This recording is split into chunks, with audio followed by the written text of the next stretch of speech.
Hi friends, ಇವತ್ತಿನ ತರಗತಿಯಲ್ಲಿ November ತಿಂಗಳ ಸ್ಪರ್ಧಾ ವಿಜೇತ ಮ್ಯಾಗಝಿನ್ ಬಗ್ಗೆ ತಿಳಿದುಕೊಳ್ಳೋಣ. ಮೊದಲನೇದಾಗಿ ಯಾವ ಥರ ಹೆಡ್ಲೈನ್ಸ್ ಇದೆ ಅದ್ರ ಬಗ್ಗೆ ತಿಳಿದುಕೊಳ್ಳೋಣ. ಮೊದಲನೇದಾಗಿ ರಾಜ್ಯ ಕಾನೂನು ಆಯೋಗದ ಅಧ್ಯಕ್ಷರಾಗಿ ಅಶೋಕ್ ಬಿ ಹಿಂಚಿಕೆರೆ ಅವರು ನೇಮಕ ಆಗಿದ್ದಾರೆ. ಯಾವುದಕ್ಕೆ ನೇಮಕ ಆಗಿದ್ದಾರೆ ಅಂದರೆ ರಾಜ್ಯ ಕಾನೂನು ಆಯೋಗದ ಅಧ್ಯಕ್ಷರು ಯಾರು ಆಯ್ಕೆ ಆಗಿದ್ದಾರೆ ಅಂದರೆ ಅಶೋಕ್ ಬಿ ಹಿಂಚಿಕೆರೆ ಅವರು ಆಯ್ಕೆ ಆಗಿದ್ದಾರೆ. ನೆಕ್ಸ್ಟ್ ಅದೇ ರೀತಿ ಸುಪ್ರೀಂ ಕೋರ್ಟ್ನ 51ನೇ ಮುಖ್ಯ ನ್ಯಾಯಮೂರ್ತಿಯಾಗಿ ಯಾರು ಆಯ್ಕೆ ಆಗಿದ್ದಾರೆ ಅಂದರೆ ನೇಮಕವಾಗಿದ್ದಾರೆ ಅಂದರೆ ಸಂಜೀವ್ ಖನ್ನಾ. ಓಕೆ, ನೆಕ್ಸ್ಟ್ ಅದೇ ರೀತಿ ರಾಷ್ಟ್ರೀಯ ಮಹಿಳಾ ಆಯೋಗದ ಅಧ್ಯಕ್ಷೆಯಾಗಿ ವಿಜಯ್ ರಹಾತ್ಕರ್ ಅವರು ಆಯ್ಕೆಯಾಗಿದ್ದಾರೆ. ರಾಷ್ಟ್ರೀಯ ಮಹಿಳಾ ಆಯೋಗದ ಅಧ್ಯಕ್ಷರಾಗಿ ವಿಜಯ್ ರಹಾತ್ಕರ್ ಅವರು ಆಯ್ಕೆಯಾಗಿದ್ದಾರೆ. ನೆಕ್ಸ್ಟ್ ಅದೇ ರೀತಿ ಅಮೆರಿಕದಲ್ಲಿ ಎಲೆಕ್ಷನ್ ನಡೀತು. ಇದರಲ್ಲಿ ರಿಪಬ್ಲಿಕನ್ ಪಾರ್ಟಿ ಮುಖ್ಯಸ್ಥರಾದಂತಹ ಡೊನಾಲ್ಡ್ ಟ್ರಂಪ್ ಅವರು 47ನೇ ಅಧ್ಯಕ್ಷರಾಗಿ 2ನೇ ಬಾರಿಗೆ ಆಯ್ಕೆಯಾಗಿದ್ದಾರೆ. 2ನೇ ಬಾರಿಗೆ ಯಾರು ಆಯ್ಕೆ ಆಗಿದ್ದಾರೆ ಅಂದರೆ ಡೊನಾಲ್ಡ್ ಟ್ರಂಪ್ ಅವರು. ಯಾವ ಪಾರ್ಟಿಯವರು ಅಂದರೆ ರಿಪಬ್ಲಿಕನ್ ಪಾರ್ಟಿಯವರು. ಎಷ್ಟನೇ ಅಧ್ಯಕ್ಷರಾಗಿ ಆಯ್ಕೆ ಆಗಿದ್ದಾರೆ ಅಂದರೆ 47ನೇ ಅಧ್ಯಕ್ಷರಾಗಿ. ಟೋಟಲಿ 2ನೇ ಬಾರಿ ಇವರು ಆಯ್ಕೆ ಆಗಿದ್ದಾರೆ. ಓಕೆ, ನೆಕ್ಸ್ಟ್ ವಿಶ್ವ ಪೋಲಿಯೋ ದಿನ ಅಕ್ಟೋಬರ್ 24ರಂದು ಆಚರಣೆ ಮಾಡಲಾಗುತ್ತೆ. ರಾಷ್ಟ್ರೀಯ ಏಕತಾ ದಿನ ಅಕ್ಟೋಬರ್ 31ರಂದು ಆಚರಿಸಲಾಗುತ್ತೆ. ವಿಶ್ವ ಆಹಾರ ದಿನವನ್ನಾಗಿ ಅಕ್ಟೋಬರ್ 16ರಂದು ಆಚರಣೆ ಮಾಡಲಾಗುತ್ತೆ.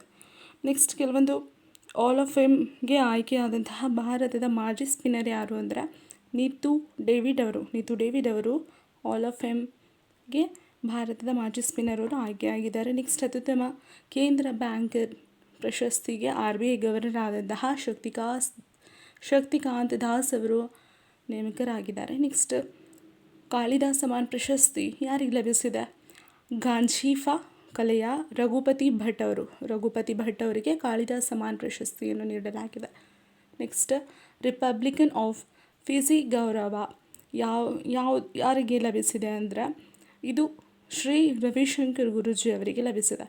ಶ್ರೀ ರವಿಶಂಕರ್ ಗುರೂಜಿ ಅವರಿಗೆ ಫಿಜಿ ದೇಶ ನೀಡ್ತಾ ಇರುವಂತಹ ರಿಪಬ್ಲಿಕನ್ ಆಫ್ ಫಿಜಿ ಗೌರವ ಲಭಿಸಿದೆ.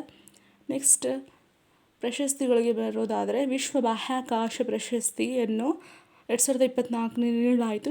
ಯಾವ ಸಂಸ್ಥೆಗೆ ನೀಡಲಾಗಿದೆ ಅಂದರೆ ಇಸ್ರೋ ಸಂಸ್ಥೆಗೆ. ಯಾವುದಕ್ಕೆ ಅಂದರೆ ಚಂದ್ರಯಾನ 3ರ ಯಶಸ್ವಿ ಯೋಜನೆಯ ಬಗ್ಗೆ ಇದಕ್ಕೆ ವಿಶ್ವ ಬಾಹ್ಯಾಕಾಶ ಪ್ರಶಸ್ತಿಯನ್ನು ನೀಡಲಾಗಿದೆ. ನೆಕ್ಸ್ಟ್ ಅದೇ ರೀತಿ ಮನೆಯಲ್ಲಿಯೇ ಮರಣ ಮತ್ತು ಜನನ ಮತ್ತು ಮರಣ ರಿಜಿಸ್ಟ್ರೇಷನ್ ಮೊಬೈಲ್ ಆ್ಯಪನ್ನು ಬಿಡುಗಡೆ ಮಾಡಲಾಗಿದೆ, CRS ಮೊಬೈಲ್ ಆ್ಯಪ್. ನೆಕ್ಸ್ಟ್ ಹಿಮಾಲಯದಲ್ಲಿ ಪತ್ತೆಯಾದಂತಹ ಅಪರೂಪದ ಹಾವಿಗೆ ನಟನ ಹೆಸರನ್ನು ನೀಡಲಾಗಿದೆ. ಲಿಯೋನಾರ್ಡೋ ಡಿಕಾಪ್ರಿಯೋ ಅವರ ಹೆಸರನ್ನು ಹಿಮಾಲಯದಲ್ಲಿರುವಂತಹ ಪತ್ತೆಯಾದಂತಹ ಅಪರೂಪದ ಹಾವಿಗೆ ಹೆಸರನ್ನು ಇಡಲಾಗಿದೆ. ನೆಕ್ಸ್ಟ್ ಅರಬ್ಬಿ ಸಮುದ್ರದಲ್ಲಿ ಮಾನವರಹಿತ ಸ್ಪೀಡ್ ಬೋಟ್, ಅದರ ಹೆಸರು ಮಾತಂಗಿ ಯಾನ. ಸ್ಪೀಡ್ ಬೋಟ್ ಯಾನ ಅರಬ್ಬಿ ಸಮುದ್ರದಲ್ಲಿ ಮಾನವರಹಿತ ಸ್ಪೀಡ್ ಬೋಟ್ ಯಾನ ಯಾವುದಂದರೆ ಮಾತಂಗಿ ಯಾನ. ನೆಕ್ಸ್ಟ್ ಮೊದಲ ಏಷ್ಯನ್ ಬೌದ್ಧ ಶೃಂಗಸಭೆಯಲ್ಲಿ ನವದೆಹಲಿಯಲ್ಲಿ ನಡೆದಿದೆ. 2024ರ ಏಷ್ಯನ್ ಬೌದ್ಧಿಸ್ಟ್ ಸಮ್ಮಿಟ್ 2024 ಹೆಲ್ಡ್ ಇನ್ ನವದೆಹಲಿ. ಮೊದಲ ಏಷ್ಯನ್ ಬೌದ್ಧ ಶೃಂಗಸಭೆ ನವದೆಹಲಿಯಲ್ಲಿ ನಡೆದಿದೆ. ನೆಕ್ಸ್ಟ್ ಇತ್ತೀಚೆಗೆ ನಿಧನರಾದವರು ಯಾರಿದ್ದಾರೆ ಅಂದರೆ ಪ್ರಧಾನಮಂತ್ರಿಗಳ ಆರ್ಥಿಕ ಸಲಹಾ ಮಂಡಳಿಯ ಅಧ್ಯಕ್ಷರಾದಂತಹ ಜಿಬೆಕ್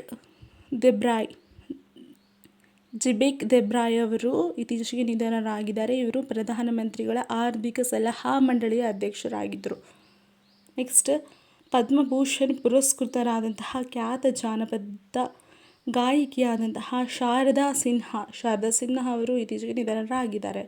ನೆಕ್ಸ್ಟ್ BPL ಸಂಸ್ಥಾಪಕರಾದಂತಹ ಗೋಪಾಲನ್ ನಂಬಿಯಾರ್ ಅವರು ನಿಧನರಾಗಿದ್ದಾರೆ.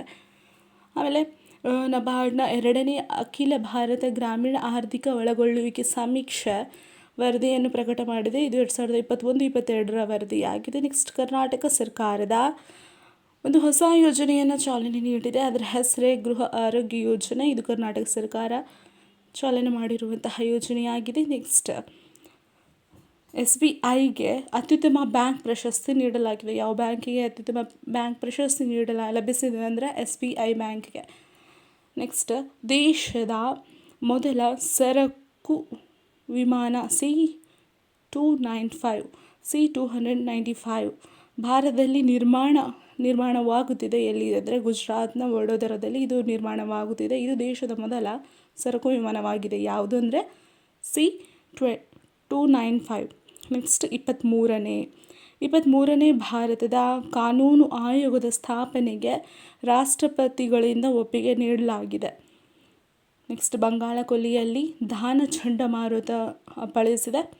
ಇದರ ಹೆಸರು ದಾನಾ ಚಂಡಮಾರುತ. ಬಂಗಾಳ ಕೊಲ್ಲಿಯಲ್ಲಿ ಯಾವ ಚಂಡಮಾರುತ ಅಪ್ಪಳಿಸಿದೆ ಅಂದರೆ ದಾನಾ ಚಂಡಮಾರುತ. ನೆಕ್ಸ್ಟ್ ಏಕಗವಾಕ್ಷಿ ವ್ಯವಸ್ಥೆಗೆ UMA ಅಭಿವೃದ್ಧಿ. ಏಕಗವಾಕ್ಷಿ ಎಂಬ ವ್ಯವಸ್ಥೆಗೆ UMA ಅಭಿವೃದ್ಧಿ. Next UPI ಅಳವಡಿಸಿಕೊಂಡ